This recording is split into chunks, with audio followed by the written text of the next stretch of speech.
to be successful at a sport such as boxing, you need to be present. When you're not present, you're not focused. You're not focused on the things that you need to do. What makes you feel present?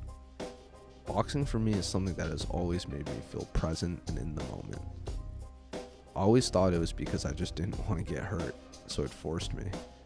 But I think it's something more than that. So I set out to figure out why. Your hand's kind of moving on its own, your body's kind of moving on its own, and you're kind of like the general commanding your body. When I get into the state of flow and I understand what the person's doing well and I'm having fun with it, I'm just looking at openings. You're not really thinking about, I should make this certain move if I'm fighting, or if I should make this certain line if I'm drawing. If you stand in front of a painting and you put, and you have your nose like right in, you start to get the full picture.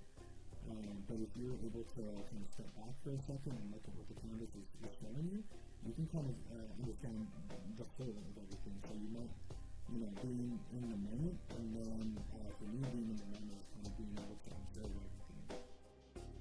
You're not just going in there to brawl, which, happens sometimes, as, anybody who's done the sport knows.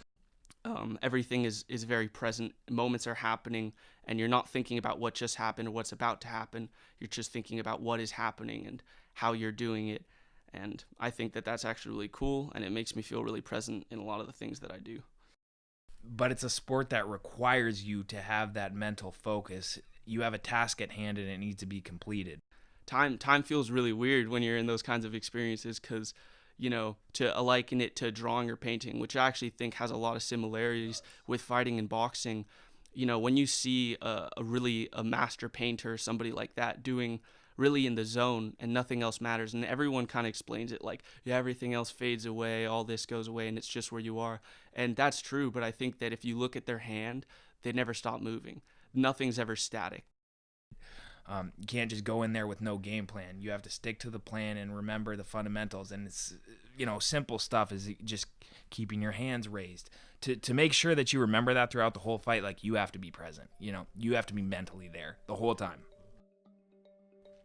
I think that time feels weird because you're not consciously thinking about time. You're just kind of experiencing it.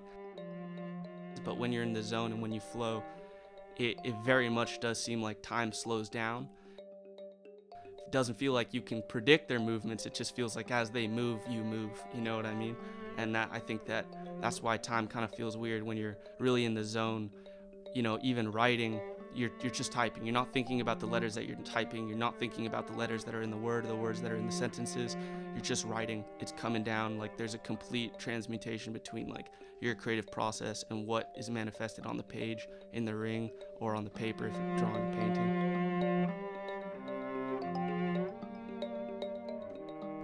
It's a hard thing, and to be honest, it's hard to be present when, a lot of the times when you're around other people in like social situations and actually like listen to what they're saying and respond like you're actually listening and not just automatically replying.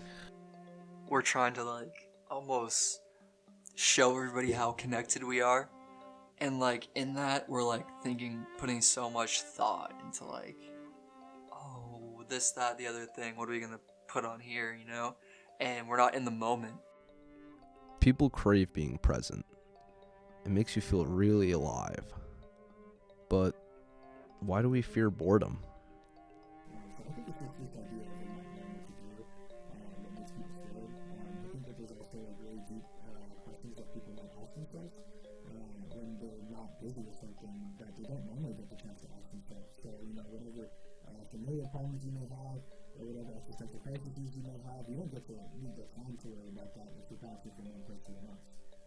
You can completely ignore whatever you might be, free from underneath everything. But if you're bored, you have time to think about that. It's just naturally passed out for you, And we're kind of afraid to do that because a lot of those parts of ourselves say very mean, nasty, honest truths about who we are.